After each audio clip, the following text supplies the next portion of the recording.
और इस ज्ञान को अगर तुम धारण तो भवान कल्प विकल्पेषु न विमुह्यति कर्हचित। कितने भी कल्प विकल्प बीत जाएं, कितनी भी तुम सृष्टि करो, लेकिन तुम माया के बंधन में नहीं पड़ोगे, तुमको किसी भी प्रकार का मोह नहीं होगा। इस प्रकार भगवान ने उपदेश किया और भगवान ब्रह्मा जी को सृष्टि करने का आदेश देकर के अंतर्धान हो गए। अब इस कथा का मूल क्या है? ब्रह्मा जी ने सृष्टि करने के पहले तप किया,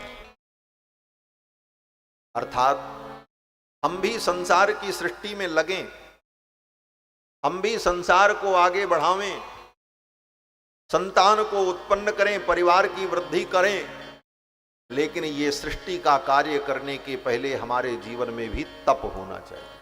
ये संकेत, इसीलिए हमारे यहां नियम है, गृहस्थ जीवन में जाने के पहले गुरुकुल में जाकर के ब्रह्मचर्य व्रत का पालन करके तपस्या कर लो, उसके बाद तब गृहस्थ जीवन में प्रवेश करो। इसीलिए प्रथम आश्रम का नाम है ब्रह्मचर्य आश्रम। आज सारे आश्रम विकृत हो गए, आश्रम के धर्म का कोई पालन करने को तैयार नहीं है और न कोई वर्ण धर्म का पालन करने को तैयार है। वर्ण धर्म की बात करो तो लोग कहते हैं ये मनुवादी हैं, ये कट्टरपंथी, मनुवादियों को तो मार देना चाहिए, यहां तक लोग कहते। लेकिन अगर निष्पक्ष होकर के सनातन धर्म के तत्व का चिंतन करो तो सनातन धर्म के 8 खंभे हैं, जिन खंभों पर सनातन धर्म का मंडप टिका हुआ। वो 8 खंभे कौन हैं? बोले 4 वर्ण और 4 आश्रम। ब्राह्मण, क्षत्रिय, वैश्य, शूद्र, ये 4 वर्ण, और ब्रह्मचर्य, गृहस्थ, वानप्रस्थ, सन्यास, ये 4 आश्रम। 4 वर्ण 4 आश्रम, इसी को कहते हैं वर्णाश्रम। और ये वर्णाश्रम धर्म ही सनातन धर्म है। वर्ण और आश्रम के खंभे पर टिका हुआ सनातन धर्म। सनातन धर्म के जितने विधान हैं वो वर्ण और आश्रम के अनुकूल हैं। वर्ण आश्रम को हटा करके सनातन धर्म की कोई कल्पना नहीं कर सकता। क्यों? बोले कोई भी धर्म आप करने चलो, जैसे वेद पढ़ना है, पहला धर्म, हम वेद पढ़ना चाहते हैं तो वेद पढ़ना धर्म है। अब ये धर्म आप अगर करना चाहते हो तो सबसे पहले ये विचार करना होगा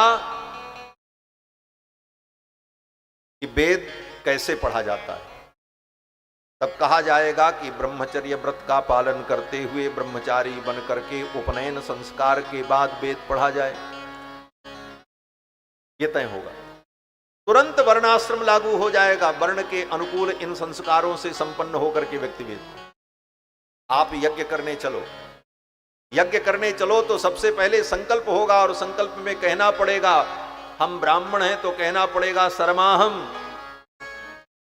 क्षत्रिय हैं तो कहना पड़ेगा बरमाहम, वैश्य हैं तो कहना पड़ेगा गुप्तोहम, और शूद्र हैं तो कहना पड़ेगा दासोहम। और इस प्रकार संकल्प करके ही कर्म प्रारंभ होगा। बिना वर्ण के, बिना धर्म के, बिना आश्रम के कोई भी सनातन वैदिक पद्धति में कर्म का अधिकार नहीं। वर्ण और आश्रम के अनुकूल जो धर्म है उसी का नाम सनातन धर्म है। लोग कहते हैं महाराज ये वर्ण भी गुण के आधार पर, जन्म के आधार पर नहीं। अगर गुण के आधार पर वर्ण व्यवस्था मानी जाएगी तो सवेरे से शाम तक निर्णय ही नहीं हो पाएगा कि कब इसका कौन सा वर्ण था, किस समय किस वर्ण का ये था। इसलिए वर्ण व्यवस्था तो जन्मना ही होती है। जन्म से ही वर्ण व्यवस्था का सिद्धांत सनातन धर्म में स्वीकार किया है। और जन्मना वर्ण व्यवस्था जो है, उस व्यवस्था के अनुकूल आश्रम व्यवस्था, और आश्रम व्यवस्था के अनुकूल अपने अपने धर्म का पालन, यही सनातन धर्म है। तो सनातन धर्म कहता है कि ब्रह्मचर्य आश्रम में रह करके, तप करके, ज्ञान प्राप्त करके तब हम गृहस्थ जीवन में जाएं। जब हम ज्ञानार्जन करके, तपस्या करके गृहस्थ जीवन में जाएंगे तो कभी हमें संसार में मोह नहीं होगा। यही तो भगवान ने ब्रह्मा जी को सिखाया कि भवान कल्प विकल्पेषु न विमुह्यति कर्हचित्। इस ज्ञान को तुम धारण कर लोगे तो कल्प विकल्प में भी तुम्हें कभी मोह नहीं होगा। कितनी भी सृष्टि करोगे कहीं मोह में आबद्ध नहीं होगे। हम भी वेदादि शास्त्रों को पढ़ करके ब्रह्मचर्य व्रत का पालन करके जब गृहस्थ जीवन में जाएंगे तो गृहस्थी का विस्तार करने पर भी कहीं हम मोह में नहीं पड़ेंगे। ब्रह्मा जी इतनी बड़ी सृष्टि करते हैं लेकिन ब्रह्मा जी को कहीं कोई मोह नहीं होता। हम लोग छोटा सा परिवार बसाते हैं, उस छोटे से परिवार में कोई व्यक्ति मर जाए तो हाय तौबा, कुछ नुकसान हो जाए तो हाय तौबा। और ब्रह्मा जी ने इतनी बड़ी सृष्टि बनाई, सबको ब्रह्मा ने ही पैदा किया है। सब जितने जीव हैं सब ब्रह्मा के द्वारा ही पैदा हुए। और इसमें कितनों लाखों लोग मरते हैं, कितने बिगड़ते हैं, कितने टूटते हैं। ब्रह्मा जी को कहीं कोई मोह नहीं होता कि हमारा बनाया हुआ चीज क्यों बिगड़ रहा। कोई मोह नहीं होता क्योंकि ब्रह्मा जी जानते हैं कि ये सब ऐसे ही चलता रहे। भगवान ने उनको ज्ञान प्रदान कर दिया, भवान कल्प विकल्पेषु न विमुह्यति कर्हचित्। तो ब्रह्मा जी महाराज को भगवान ने ज्ञान प्रदान किया। फिर ब्रह्मा जी महाराज सृष्टि का विस्तार करते हैं। सर्वप्रथम ब्रह्मा जी ने अपने संकल्प से मानसिक सृष्टि से 4 कुमारों को पैदा किया। सनक सनंदन सनातन सनत कुमार ब्रह्मा जी के द्वारा उत्पन्न हुए। सनक सनंदन सनातन सनत कुमार ये ब्रह्मा जी के 4 मानस पुत्र उत्पन्न हुए। ब्रह्मा जी ने कहा तुम लोग भी सृष्टि करो। ब्रह्मा जी ने कहा तुम भी सृष्टि को बढ़ाओ। सनकादिकों ने कहा सृष्टि कैसे बढ़ाई जाती है? तो ब्रह्मा जी ने कहा जैसे हमने तुमको उत्पन्न किया वैसे तुम भी अपनी संतानों को उत्पन्न करो। तो सनकादिकों ने कहा ब्रह्मा जी जैसे आपने हमको उत्पन्न किया इसी तरह हम संतानों को उत्पन्न करें। तो आपको किसने उत्पन्न किया? तो ब्रह्मा जी ने कहा हमको भगवान ने उत्पन्न किया। तो सनकादिकों ने कहा भगवान को किसने उत्पन्न किया? तो ब्रह्मा जी ने कहा भगवान को कोई उत्पन्न नहीं करता, भगवान ही सबको उत्पन्न करते। तो सनकादिकों ने कहा जब सबको उत्पन्न करने वाले भगवान हैं तो इस लफड़े में मैं क्यों पड़ूं? भगवान ही सबको उत्पन्न करेंगे, हम तो भगवान का भजन करेंगे। सनकादिक भजन करने चले गए। ये भी एक रास्ता है। देखो सनकादिकों ने कहा कि भगवान सबको उत्पन्न करते हैं तो वो उत्पन्न करेंगे, वो सृष्टि चलाएंगे। अगर ज्ञान की दृष्टि से विचार करो तो ये भी बात बड़ी प्रामाणिक है। ये सृष्टि जिसने बनाई है वो सृष्टि चला रहा है। लाखों लाखों अरबों अरबों जीवों को, अरबों खरबों जीवों को उत्पन्न करके उनका पालन, उनका संरक्षण, उनका संहार सब करने वाला परमात्मा है। हम आप कुछ नहीं करते। करणम कारणम कर्ता विकर्ता गहनो भव। लोग कहते महाराज हम ऐसा नहीं करेंगे तो कैसे होगा? बोले करने की जिम्मेदारी तुम्हारी नहीं है, भगवान ने सब कर रखा है पहले से। गोवर्धन पर्वत तो भगवान ही उठाते हैं। ये बात अलग है कि लाठी डंडा भक्त भी लगा देते हैं। गोवर्धन पर्वत में लाठी डंडा गोप ग्वाल वालों ने लगाया, लेकिन विचार करना गोवर्धन उस डंडे पर नहीं टिका है, गोवर्धन तो गोपाल की उंगली पर टिका है। उसी प्रकार ये संपूर्ण सृष्टि की व्यवस्था, संपूर्ण सृष्टि का संरक्षण ये परमात्मा के संकल्प से हो रहा है। न इसमें हम कारण हैं न आप कारण हैं, कोई कारण नहीं। करणम कारणम कर्ता विकर्ता गहनो गुहा। सबके कारण करण मूल रूप से भगवान ही, सब करने वाले भगवान और भगवान ही करते। ये तो बीच में हम लोग अपने को मान लेते हैं कर्ता, और कर्ता मानते हैं क्यों है? बोले अपने अहंकार के कारण। गीता में भगवान कहते हैं कि अहंकार विमूढ़ात्मा कर्ता हमिति मन्यते। भगवान कहते हैं अहंकार विमूढ़ात्मा कर्ता हमिति मन्यते। जो अहंकार से विमूढ़ हो जाता है वो व्यक्ति अपने को कर्ता मान ले। कर्ता का लक्षण क्या है? कर्ता एक कारक होता है। आप लोगों ने भी जब भाषा का अध्ययन किया होगा तो पढ़े होंगे विभक्तियां जब पढ़ाई जाती हैं तो कहा जाता है कर्ता ने कर्म को करण से, ये सब पढ़ते हैं। तो कर्ता, कर्म, करण, संप्रदान, अपादान, संबंध और अधिकरण, ये 7 विभक्तियां पढ़ाई जाती हैं। इनमें पहला कारक जो है वो क्या है? कर्ता। और कर्ता का लक्षण क्या है?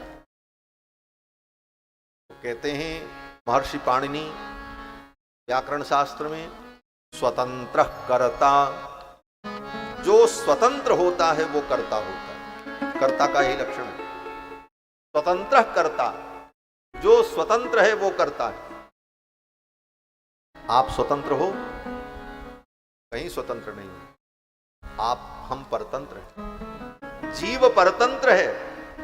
परबस जीव स्वबस भगवंता, जीव अनेक एक श्रीकंता। स्वतंत्र तो भगवान हैं, जीव तो परतंत्र है। क्यों परतंत्र हैं? बोले कोई भी काम करने के लिए हम परतंत्र हैं। स्वतंत्रता का मतलब क्या है? बोले कोई भी काम करने के लिए हमको किसी की जरूरत न पड़े, इसका नाम स्वतंत्रता है। आपको एक छोटा सा घर भी बनाना हो तो उसके लिए आप स्वतंत्र नहीं हो, आप परतंत्र हो। घर कहां बनाओगे? बोले जमीन में बनाएंगे। बोले स्वतंत्र तो आप तब होते जब जमीन भी आप बनाते। जमीन तो आपने नहीं बनाया, जमीन तो भगवान ने बनाई। उनकी ही जमीन लेकर के उस पे तुम मकान बना सकते हो, तुम्हारी बनाई हुई जमीन नहीं। ईंटा पत्थर जिससे तुम बनाओगे उसको भी तुमने नहीं बनाया, तो फिर तुमने क्या किया? तुम्हारी जमीन होती, तुम जमीन भी बनाते, पानी भी तुम बनाते, मिट्टी भी तुम बनाते, तुम्हारा ही सब कुछ होता, तब तुम्हारा कर्तृत्व माना जाता कि तुमने कुछ किया। कहीं का ईंटा, कहीं का रोड़ा, भानुमति ने कुनबा जोड़ा। परमात्मा की बनाई हुई वस्तुओं को लेकर के इधर से उधर हम कर लेते हैं और कहते हैं हम करता, हमने किया। करता तो भगवान है। क्यों करता है? बोले भगवान इतनी बड़ी सृष्टि बनाते हैं, लेकिन भगवान किसी से कुछ नहीं लेते। न किसी से उनको मिट्टी मांगने की जरूरत है, न जमीन मांगने की जरूरत है, न आकाश मांगने की जरूरत है। सब कुछ भगवान अपने संकल्प से ही करते। इसी बात को गोस्वामी तुलसीदास जी ने एक लाइन में कह दिया कि जेहि सृष्टि उपायी त्रिविध बनाई और संग सहाय न दूजा। किसी की सहायता लेने की जरूरत नहीं पड़ेगी। स्वतंत्र कर्ता, भगवान स्वतंत्र है, इसीलिए भगवान ही एकमात्र कर्ता है। लेकिन बीच में हम अपने को कर्ता मान लेते हैं। तो भगवान कहते हैं जब तुम कर्ता बने तो अब भोक्ता भी तुम बनो। जब तुम कर्ता मानोगे तो भोक्ता भी तुमको बनना पड़ेगा, और कर्ता नहीं मानोगे तो भोक्ता भी नहीं बनोगे। हम भोक्ता क्यों बनते हैं? क्योंकि हम अपने को कर्ता मान लेते हैं। अहंकार विमूढ़ आत्मा कर्ता हमिति मन्यते। अहंकार के कारण ही हम अपने को कर्ता मानते हैं। सब करने वाले भगवान, सच्चाई यही है। सनकादिकों ने कहा जब सब करने वाले भगवान हैं तो भगवान ही सृष्टि बढ़ाएंगे, मैं इस चक्कर में क्यों पड़ूं। सनकादिक तपस्या करने के लिए चले गए, और जब सनकादिक तपस्या करने के लिए चले गए तब ब्रह्मा जी को थोड़ा रोष आ गया। मैंने इनको उत्पन्न किया, इनसे बड़ी आशा की थी कि ये हमारे कार्य में सहयोग करेंगे, और ये चले गए तपस्या करने। ब्रह्मा जी को रोष आया, तमोगुण बढ़ गया। तमोगुण का परिणाम ही क्रोध है। क्रोध आया तो ब्रह्मा जी की भ्रिकुटी के मध्य से एक बालक प्रकट हुआ, नील लोहित वर्ण का। नील लोहित वर्ण का मतलब नीला रंग और लाल रंग दोनों को मिला दो तो जो तीसरा रंग हो जाए उसका नाम नील लोहित। जैसे कभी कभी दरवाजे में या कहीं किसी ऐसी जगह पर उंगलियां दब जाती हैं धोखे से, तो क्या होता? बोले नख जो है ये नाखून काला पड़ जाता है। पहले तो लाल होता है, फिर थोड़ी देर बाद काला पड़ जाता है। नीला रंग और खून का लाल रंग दोनों मिलकर के एक तीसरा रंग जो प्रकट होता है अंगूठे में, उसी को नील लोहित वर्ण कहते हैं। शरीर में कहीं जोर की चोट लग जाती है तो खून जम जाने पर जो रंग होता है उसी को नील लोहित वर्ण कहते हैं। नील लोहित वर्ण का एक बालक प्रकट हुआ और वो बालक जोर जोर से रोने लगा। जब रोने लगा तो ब्रह्मा जी ने कहा, तुम रो रहे हो इसलिए तुम्हारा नाम रुद्र होगा। रुदनात् रुद्रः, रुदन करने के कारण, रोने के कारण तुम्हारा नाम रुद्र होगा। वही भगवान शंकर हुए। भगवान रुद्र प्रकट हुए तो ब्रह्मा जी ने उनसे कहा, तुम सृष्टि करो। भगवान शंकर सृष्टि करने लगे। अब ब्रह्मा भगवान शंकर की सृष्टि क्या है? बोले, शंकर जी महाराज भूत प्रेत पिशाच डाकिनी शाकिनी ऐसे भयानक सृष्टि को उत्पन्न करने लगे। ब्रह्मा जी ने कहा, ये तो विनाश की सामग्री, सृष्टि अभी पैदा नहीं हुई और विनाश की सामग्री तुमने पहले पैदा कर दी, बंद करो ये सृष्टि। ब्रह्मा जी के कहने पर भगवान शंकर ने वो सृष्टि बंद कर दी। भगवान शंकर ने कहा, हमारे लिए क्या आदेश है? ब्रह्मा जी ने कहा, जाओ तुम भी तपस्या करो। शंकर जी को भेज दिया भगवान शंकर कैलाश में जाकर के तप करने। भगवान शंकर पहले नील लोहित वर्ण ही थे। नमो लोहिताय कपर्दिने, वेदों में उनका नाम आया, रुद्राष्टाध्यायी में पाठ करते हैं। लेकिन बाद में भगवान शंकर नील लोहित वर्ण से श्वेत वर्ण हो गए। कैसा वर्ण? बोले, कर्पूर गौरम करुणावतारम संसार सारम भुजगेंद्रहारम। जैसे कपूर का रंग होता है। कितने ब्राह्मण पंडित लोग जब आरती कराएंगे देवताओं की तो यही बोलने लग जाएं, कर्पूर गौरम करुणावतारम। उनको समझ में आता है कि कपूर जला के आरती की जा रही, इसलिए ये मंत्र है, कर्पूर गौरम करुणावतारम संसार सारम भुजगेंद्रहारम सदा वसंतम हृदयारविंदे भवम भवानी सहितम नमामि। कारण वेदादि शास्त्रों को क्रमबद्ध पढ़ने पढ़ाने की परंपरा टूटती चली जा रही, इसलिए कुछ भी कुछ करने को लोग तैयार हैं और करते हैं। ठीक है, अच्छी बात है, न करने की अपेक्षा कुछ करना अच्छा है, लेकिन समझ करके किया जाए तो और अच्छी बात है। हमने तो यहां तक स्थिति देखी महाराज, एक जगह कोई ब्राह्मण देवता विवाह करा रहे थे और उस विवाह में मुझे भी जाना पड़ा आशीर्वाद के लिए। तो महाराज जो करा रहे थे, जब सिंदूर दान का प्रसंग आया कि कन्या के मस्तक में सिंदूर दान करो, तो सिंदूर दान का जो मंत्र है वो मंत्र वो तो पढ़ नहीं पा रहे थे। तो क्या बोले? बोले जब उससे दूल्हे से बोले कि देखो अब सिंदूर उठा करके कन्या के मस्तक में लगाओ। अब वो जब सिंदूर लगाने लगा तो मंत्र उन्होंने क्या पढ़ा? लाल देह लाली लसे अरुधर लाल लंगूर वज्र देह दानो दलन जय जय जय कपिसूर। अब लाल रंग का सिंदूर लगा दो। अब सीधे साधे लोग क्या जाने मंत्र का क्या मतलब। अब लाल देह लाली लसे, क्योंकि सिंदूर लाल लाल होता है इसलिए यही मंत्र बन गया। इस तरह की जबरदस्ती पंडिताई बड़ी बेकार है। सच्ची बात बता रहे हैं, हंसने के लिए नहीं कह रहे। सब स्थितियां आती हैं जीवन में, क्योंकि हम लोग घूमते रहते हैं, सारी परिस्थिति देखने को मिलती। तो कर्पूर गौरम करुणावतारम, ये भगवान शिव की स्तुति है। कर्पूर वर्ण है भगवान का, कर्पूर गौरम। भगवान शंकर गौर वर्ण है। कैसे? बोले जैसे कपूर सफेद होता है, कपूर कर्पूर गौरम।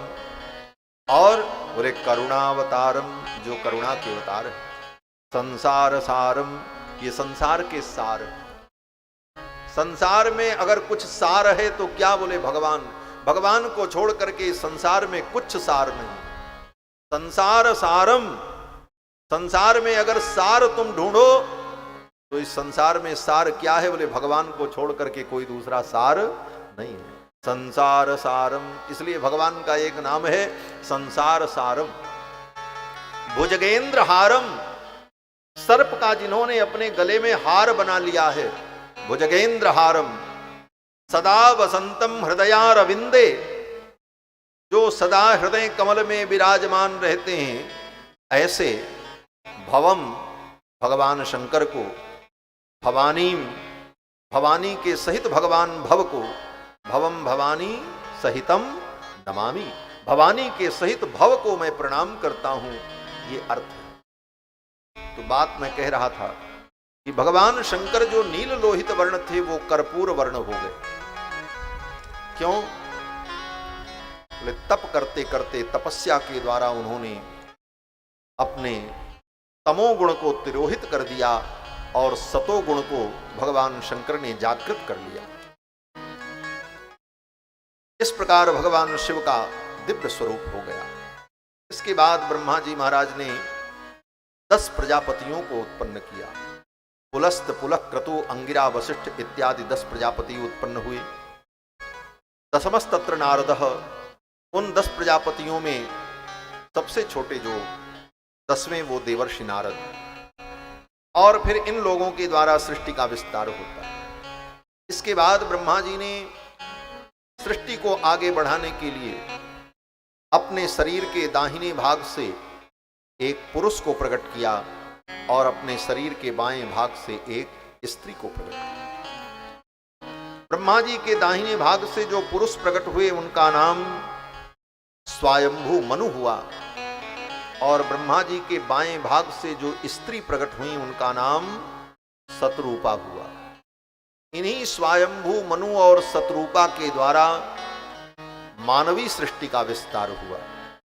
गोस्वामी तुलसीदास जी लिखते हैं कि स्वयंभू मनु अरु शतरूपा, जिनते भई नर सृष्टि अनुपा। ये मनुष्य सृष्टि, नर सृष्टि स्वयंभू मनु और शतरूपा के द्वारा विस्तार को प्राप्त होती है। ब्रह्मा जी ने स्वयंभू मनु और शतरूपा के मध्य में काम को प्रतिष्ठित किया। ब्रह्मा जी ने सोचा कब तक हम सांकल्पिक सृष्टि करेंगे। हम अपने संकल्प से सनकादिकों को उत्पन्न किए, शंकर जी को उत्पन्न किया, प्रजापतियों को उत्पन्न किया। ब्रह्मा जी ने कहा ये संकल्प से कब तक सृष्टि चलेगी? सृष्टि के मूल में कामना होनी चाहिए। क्यों? बोले बिना कामना के सृष्टि नहीं होती। घर कब बनेगा? जब आपके अंदर घर की कामना होगी, इच्छा होगी तो आप घर बनाओगे। फैक्ट्री कब लगेगी? बोले जब आपके मन में कामना उत्पन्न होगी तभी आप फैक्ट्री लगाओगे, नहीं इच्छा होगी तो कैसे करोगे? तो बिना कामना के कोई सृष्टि होती ही नहीं। कामना उत्पन्न होगी तभी क्रियाएं प्रारंभ होंगी। काम शब्द बड़ा व्यापक है। भोग को भी काम कहा जाता है, कामोपभोग। और काम का मतलब कामना, इच्छा। तो वह भोग भी बिना इच्छा के नहीं होता, उसमें भी इच्छा प्रधान होती। तो ब्रह्मा जी ने सोचा कि कब तक मैं लोगों को अपने संकल्प से उत्पन्न करूंगा। लोगों के अंदर काम उत्पन्न हो जाए तो अपने आप लोग उत्पन्न करने लगेंगे, सब कुछ करने लगेंगे। सबके अंदर मैं काम की प्रतिष्ठा करूं। और ब्रह्मा जी ने स्वयंभू मनु और शतरूपा के मध्य में काम को प्रतिष्ठित किया, कामदेव को प्रतिष्ठित किया। और वह कामदेव ही सृष्टि का मूल हो गया। काम के कारण ही सृष्टि आगे बढ़ने लगी। और यहीं से स्वयंभू मनु और शतरूपा के द्वारा मैथुनी सृष्टि का विस्तार हुआ। उसके पहले तक सांकल्पिक सृष्टि थी। मैथुने नैधिरे प्रजाहा, वेद व्यास जी कहते हैं स्वयंभू मनु और शतरूपा के द्वारा इस प्रकार की सृष्टि प्रारंभ होती है। स्वयंभू मनु और शतरूपा से ब्रह्मा जी ने कहा कि आप पृथ्वी पर जाकर के मनुष्यों की सृष्टि करो, मानव सृष्टि का विस्तार करो। स्वयंभू मनु और शतरूपा ने कहा पृथ्वी कहां है? ब्रह्मा जी ने जब देखा तो पृथ्वी अपने कक्षा में नहीं थी। पृथ्वी को अंतरिक्ष में जहां रहना चाहिए था, पृथ्वी वहां पर नहीं थी। ब्रह्मा जी ने देखा अरे पृथ्वी कहां गई? तो ब्रह्मा जी को पता चला, अरे पृथ्वी तो जल में डूबी हुई है। अब ब्रह्मा जी को चिंता हो गई, पृथ्वी जल से बाहर आवे तब सृष्टि हो। अब पृथ्वी को जल से कौन निकाले? ब्रह्मा जी को चिंता हुई और उसी समय ब्रह्मा जी को छींक आ गई। ब्रह्मा जी को जब छींक आई तो इत्यभिध्यायतो नासा विवरात सहसा नघ बराहतो को निर्गात अंगुष्ठ परिमाणकः। ब्रह्मा जी के छींक आने पर ब्रह्मा जी की नाक से अंगूठे के बराबर एक सूकर शावक उत्पन्न हुआ। सूकर शावक माने सूकर का बच्चा। बराह तोक अंगुष्ठ मात्र प्रकट हुआ। तस्याभिपश्यत खस्त क्षणेन किल भारत गजमात्र प्रवृद्धे तदद्भुतमभून महत। ब्रह्मा जी ने देखा कि ये मेरी नाक से ये सूअर का बच्चा, सूकर की आकृति उत्पन्न हुई, ये कौन हो सकता है? तब तक ब्रह्मा जी देखते क्या है कि वो सूकर शावक हाथी के बराबर हो गया। ब्रह्मा जी जान गए ये साधारण सूकर शावक नहीं है, अपितु साक्षात भगवान है। और फिर देखते देखते वो बराह तो बड़ा विशाल हो गया। ब्रह्मा जी ने स्तुति की, भगवान ही ब्रह्मा की नासिका से वराह के रूप में प्रकट हुए। ये भगवान का वराह अवतार हुआ। बोलो श्री वराह भगवान की जय। वराह भगवान प्रकट हुए। ब्रह्मा जी ने वराह भगवान की स्तुति की। निशम्यते घर घरितम स्वखेद क्षयिष्णु मायामय सूकरस्य। वराह भगवान ने घुरघुराहट की और वराह भगवान ब्रह्मलोक से सीधे प्रलय के उस जल में पहुंचे जहां पर पृथ्वी जल में डूबी हुई थी। वराह भगवान ने जल के अंदर जाकर के पृथ्वी को अपने दाढ़ों पर उठा लिया और पृथ्वी को लेकर के वराह भगवान आने लगे। वराह भगवान जब पृथ्वी को लेकर के आने लगे तो हिरण्याक्ष नाम का एक असुर मिल गया, जो पूर्व कल्प का असुर। पूर्व कल्प में उत्पन्न हुआ था, इसकी मृत्यु नहीं हुई। पूर्व कल्प का वो हिरण्याक्ष असुर मिल गया और हिरण्याक्ष ने कहा कि अरे चोर के समान मेरी पृथ्वी को कहां लेकर के जा रहे हो? भगवान ने कहा चोर तो तुम हो, मेरी इस पृथ्वी को तुम चुरा करके ले आए। फिर तो दोनों में, भगवान में और हिरण्याक्ष में बड़ा संवाद हुआ। भगवान ने उसे डांटा। हिरण्याक्ष ने कहा है चोर के समान मेरी पृथ्वी को तुम नहीं ले जा सकते। युद्ध करने के लिए आ गया। हिरण्याक्ष ने कहा तुम्हारे जैसे जंगली सूअर को तो मैं ढूंढता रहता हूं। हिरण्याक्ष ने कहा तो भगवान ने भी मुस्कुराते हुए कहा कि सत्यम वयम भो वन गोचरा मृगाः। अरे राक्षस राज, तुम ठीक कहते हो, मैं तो जंगली सूअर हूं, लेकिन तुम्हारे जैसे ग्राम सिंहों को मैं भी ढूंढता रहता हूं। भगवान ने कहा तुम्हारे जैसे ग्राम सिंहों को मैं ढूंढता रहता हूं। युष्मद् विधान मृगये ग्राम सिंहान। ग्राम सिंह माने कुत्ता। कुत्ते को ग्राम सिंह कहते हैं। क्यों बोले? वो गांव का शेर होता है। कुत्ता जो होता है ना, वो ग्राम सिंह होता है, गांव का शेर होता है।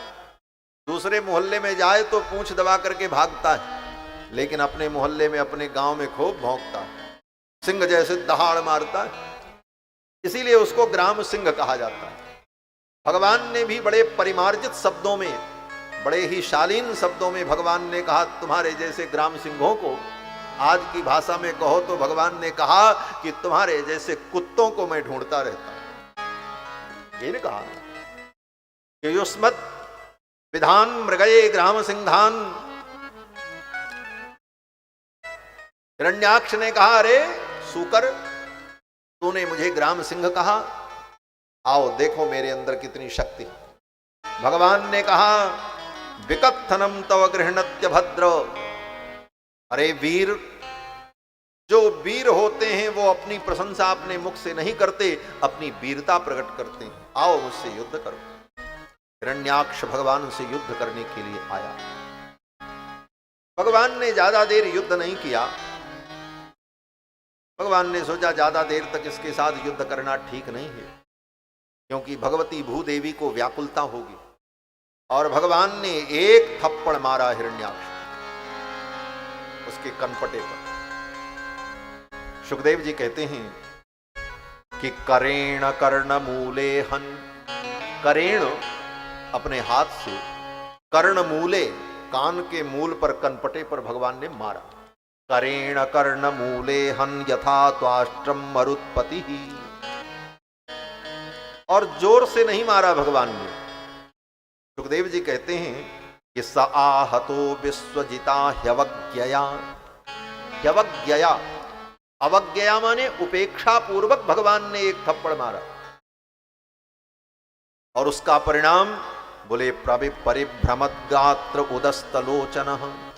एक थप्पड़ भगवान ने मारा, वो भी उपेक्षा पूर्वक, पूरी शक्ति लगा करके नहीं, उतने में ही वो नाच गया हिरण्याक्ष। सुखदेव जी कहते हैं परिभ्रमद गात्र उदस्तलोचन, एक थप्पड़ पड़ते ही आंख बाहर निकल आई और मुख से खून की उल्टी करने लगा, और हिरण्याक्ष की मृत्यु हो गई। एक ही थप्पड़ में भगवान वराह ने हिरण्याक्ष का वध कर दिया। एक संत कहते थे कि करेण कर्ण मूले हन, कर से, कनपटे पर मार करके ही भगवान ने उसका अंत कर दिया, ये कौन सी विद्या है? तो महात्मा कहते थे यही भगवान की कराटे विद्या है, जिसको जूडो कराटे कहते हैं। कराटे का मतलब कर से मार दे और व्यक्ति मर जाए, वही तो कराटे। और ये विद्या भी सनातन विद्या भगवान की है। भगवान ने एक थप्पड़ मारा और इतने में ही उसका राम नाम सत्य हो। करेण कर्ण मूले हन यथा त्वाष्ट्रम मरुत्पति। हिरण्याक्ष की जब मृत्यु हो गई, वराह भगवान पृथ्वी को लेकर के आए। देवताओं ने वराह भगवान की स्तुति की, और फिर वराह भगवान ने पृथ्वी को जल के ऊपर स्थापित कर दिया। महीम प्रतिष्ठा मध्यस्य सौते स्वायंभुवो मनु।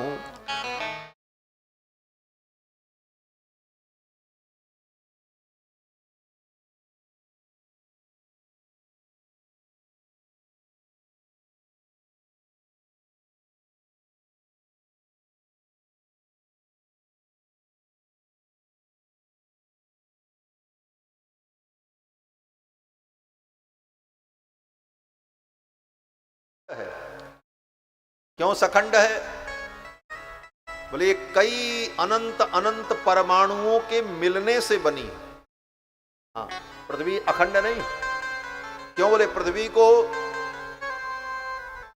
अगर आप तोड़ो, वैसे तो तोड़ नहीं सकता कोई, लेकिन तर्क है कि पृथ्वी को तोड़ा जाए इसके टुकड़े टुकड़े हो जाएंगे, फिर जितने टुकड़े होंगे उनके भी टुकड़े, फिर उनके भी टुकड़े, इस प्रकार टुकड़े करते करते जो अंतिम टुकड़ा होगा जिसको तोड़ा नहीं जा सकता, वो क्या है? बोले वो परमाणु।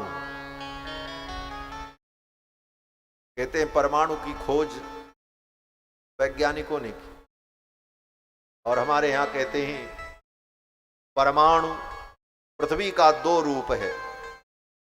पृथ्वी का दो रूप कौन? बोले एक नित्य पृथ्वी, एक अनित्य पृथ्वी। जिसपे हम आप बैठे हैं ये अनित्य पृथ्वी है, इसका ये रूप ऐसा ही सदा नहीं रहता, अनित्य है।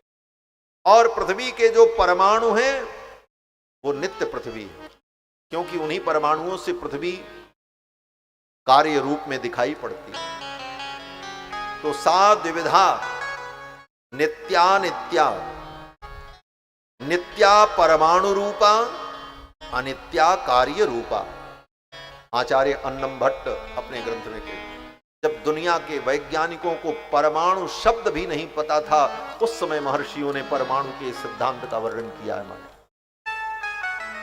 लेकिन दुर्भाग्य है कि आज कोई विदेशी वैज्ञानिक कहे तो उसको लोग तुरंत मान लेते हैं, अरे फलाने ने कहा, डार्विन ने कहा, प्लेटो ने कहा, अरस्तु ने कहा, न्यूटन ने कहा। विदेशी कहे तो वो बात महत्वपूर्ण हो जाती है। वही हमारे ऋषि मुनि कहते हैं तो लोग कहते हैं अरे ये तो कथा है, तो कहानी, जबकि सत्य हमारे यहाँ, सनातन सिद्धांत हमारे यहाँ है और यहीं का ज्ञान विज्ञान सारी दुनिया में गया। तो पृथ्वी परमाणु रूप है, अनेक परमाणुओं के मिलने पर यह पृथ्वी बनी। अगर ये सारे परमाणु अलग हो जाएं, बोले तो न पृथ्वी पर घर रहेगा, न मकान रहेगा, न कोई काम होगा। ये परमाणु आपस में सटे क्यों हैं? बोले इसके अंदर भगवान ने आधार शक्ति की प्रतिष्ठा की।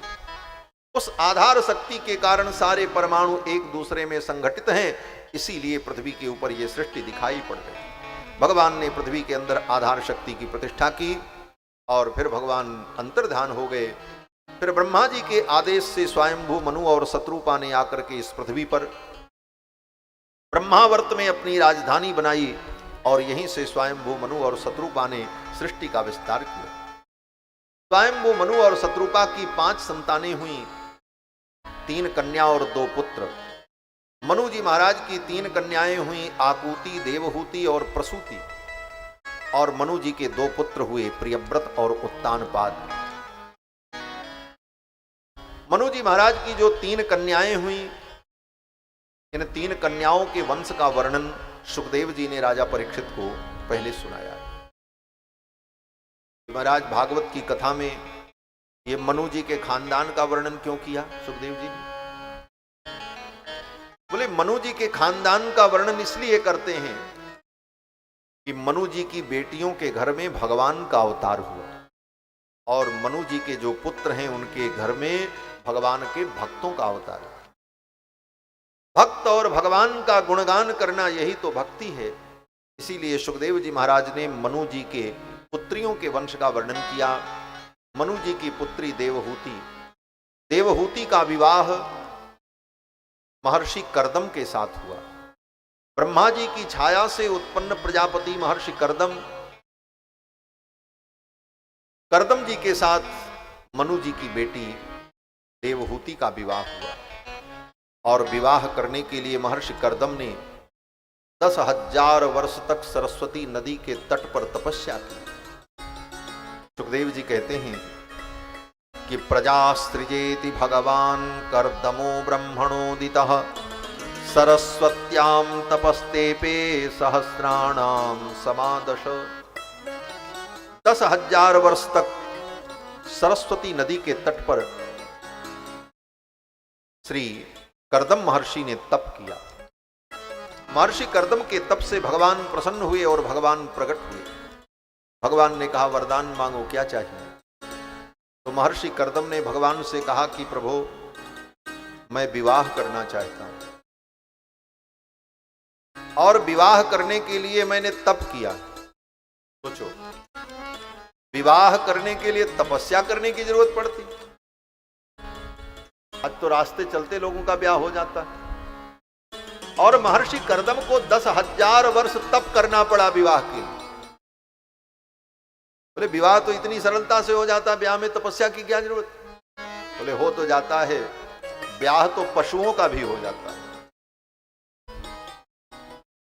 ब्याह तो पशुओं का भी हो जाता है, लेकिन तपस्या करने के बाद जब विवाह होता है और व्यक्ति गृहस्थ जीवन में जाता है तो उसी के घर में भगवान और भगवान के भक्त पैदा होते हैं। पशुओं के घर में गधे घोड़े पैदा होते हैं, भगवान के भक्त और महापुरुष नहीं पैदा होते।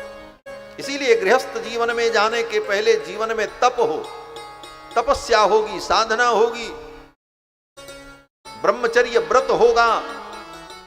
तब जब हम धर्म पूर्वक गृहस्थ जीवन में प्रवेश करेंगे तब उस गृहस्थ जीवन में कौन आएगा? बोले भगवान आएंगे, भगवान के भक्त आएंगे, महापुरुष अवतार लेंगे। गृहस्थों की बहुत बड़ी जिम्मेदारी। लोग कहते हैं महाराज हम तो गृहस्थी हैं, इतना धर्म कैसे कर सकते हैं, हमारे तो बड़ी समस्या है। साधु महात्मा लोग सारे नियम का पालन करें, हम गृहस्थी इतना कैसे कर सकते हैं? लेकिन सच्चाई ये है कि सारे नियम, सारे धर्म गृहस्थों के लिए ही हैं। क्यों?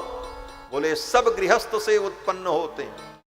ब्रह्मचारी भी किसी ब्रह्मचारी के घर नहीं पैदा होता, किसी गृहस्थ के घर ही पैदा होता।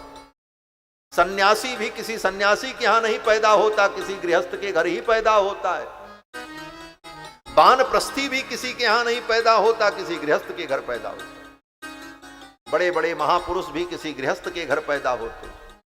भगवान भी अवतार लेते हैं तो किसी सन्यासी का बेटा बनकर के भगवान नहीं आते। सन्यासी को सन्यासी थोड़ी पैदा होता, सन्यासी को बेटा बेटी थोड़ी होता।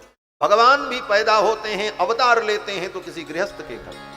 इसका मतलब बोले गृहस्थ की खेती इतनी पवित्र होनी चाहिए, गृहस्थ का आचरण इतना पवित्र होना चाहिए कि उसके घर में ब्राह्मण, क्षत्रिय, वैश्य, शूद्र, ब्रह्मचारी, सन्यासी, वानप्रस्थी, भगवान के भक्त, महापुरुष और भगवान अवतरित हो सकें। इसलिए गृहस्थ जीवन परम पवित्र होना चाहिए। इसीलिए सारी जिम्मेदारी गृहस्थों की। और गृहस्थ सबको पैदा ही नहीं करता, सबको पालता भी है।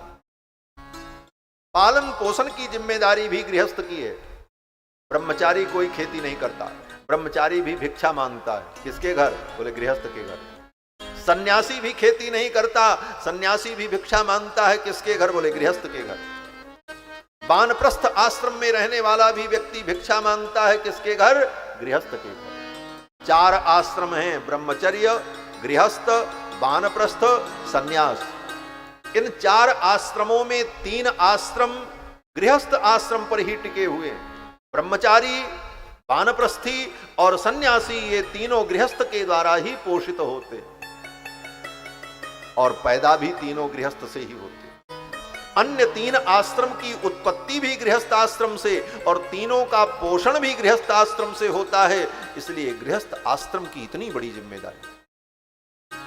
कभी कभी लोग कहते हैं महाराज दुनिया के साधु महात्मा संत सारा धर्म कर्म, सारी गृहस्थी, सारी गौशाला, सबका ठेका हम गृहस्थों ने ही लिखा रखा है। बोले हाँ, आपने ही लिखा रखा है, आपकी ही जिम्मेदारी है, आपको ही करना पड़ेगा। कौन करेगा?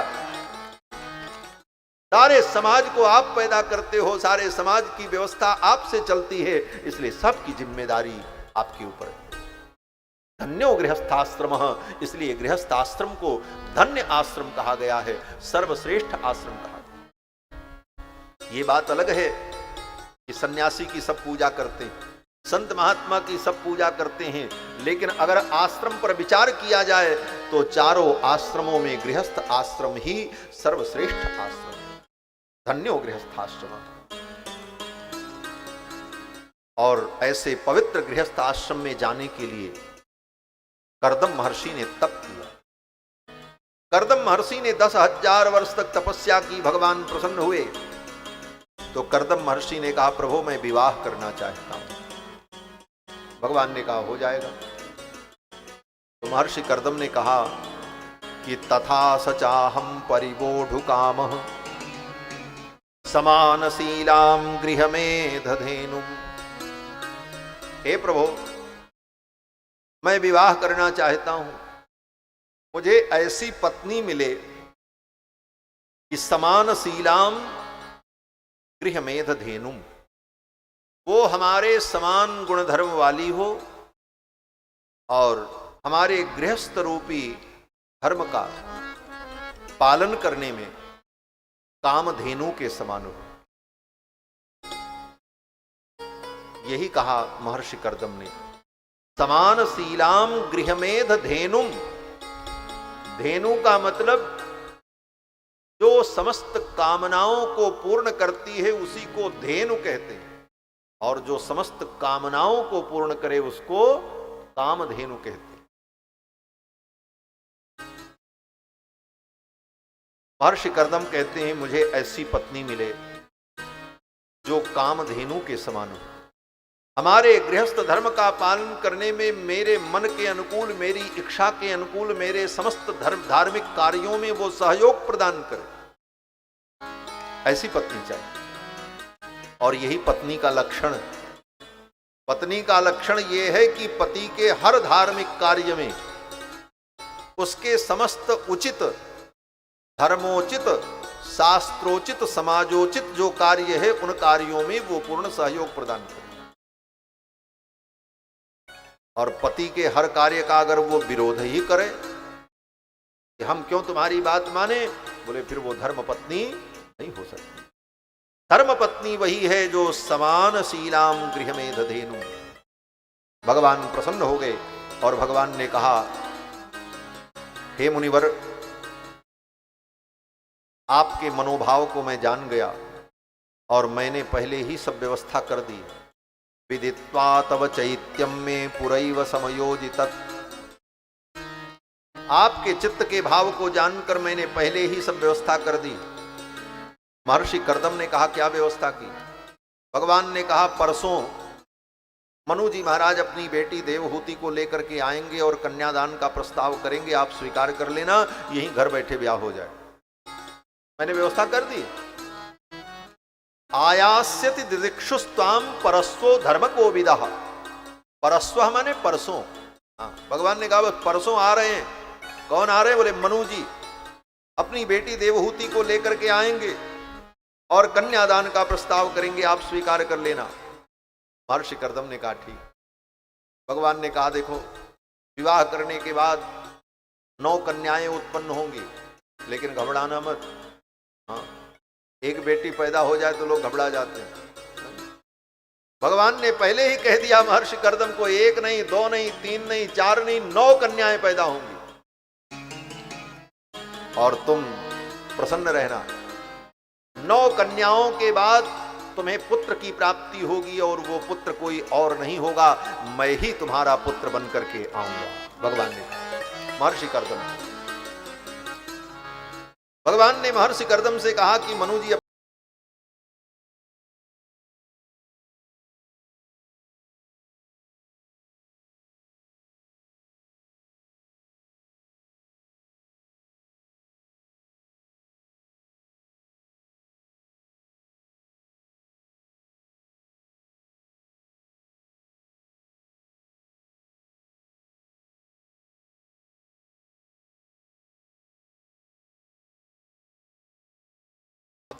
अपने दैनिक कृत्य का संपादन करो, मनु जी आएंगे परसों और कन्यादान करेंगे, आपका विवाह हो जाएगा। इतना कह करके भगवान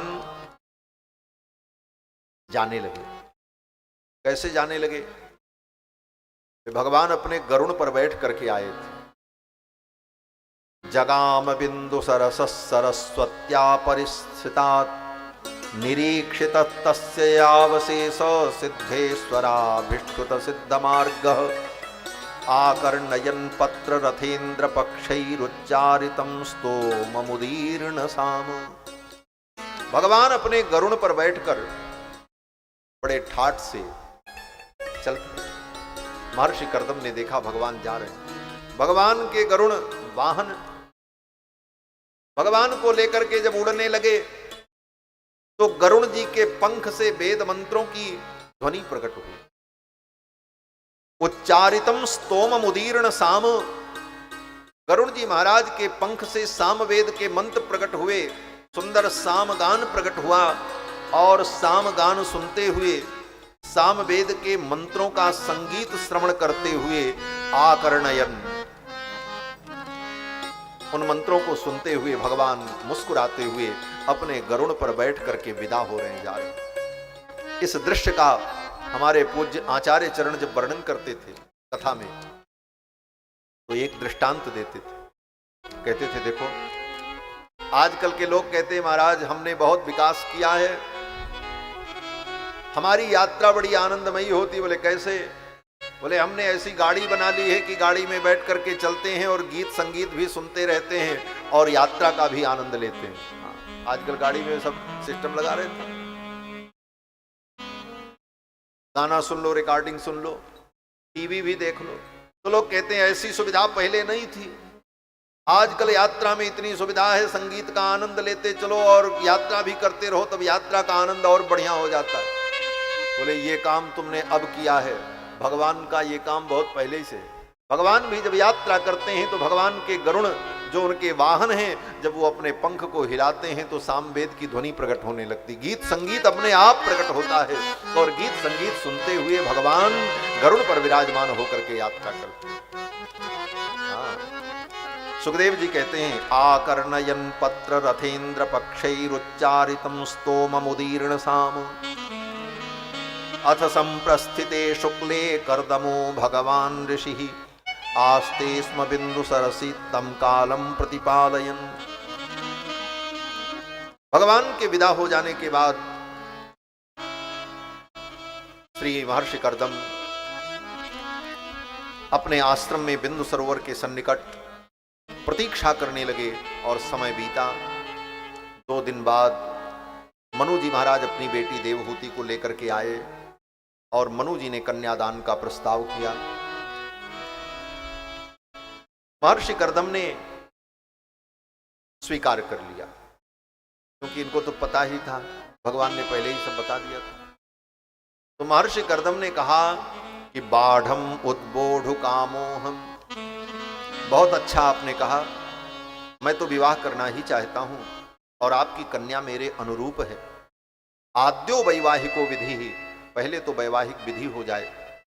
फिर तो मनु जी ने कन्यादान किया और वहीं पर महर्षि कर्दम ने देवहूति का पाणी ग्रहण किया। देवहूति के साथ महर्षि कर्दम का विवाह हो गया। मनु जी महाराज अपनी बेटी को महर्षि कर्दम के आश्रम में छोड़कर चले गए। अब देवहूति अपने पति की सेवा करती। राजा की बेटी है, महाराज मनु की पुत्री, राजमहल में पली हुई राजा की बेटी, और ब्याही किसको गई? बोले एक बाबा जी को, जिनके यहां रहने के लिए कोई मकान भी नहीं है, फूस की झोपड़ी। लेकिन फिर भी अपने नारी धर्म का ज्ञान होने के कारण अपने नारी धर्म का पालन करते हुए देवहूति अपने पति महर्षि कर्दम की सेवा करने लगी।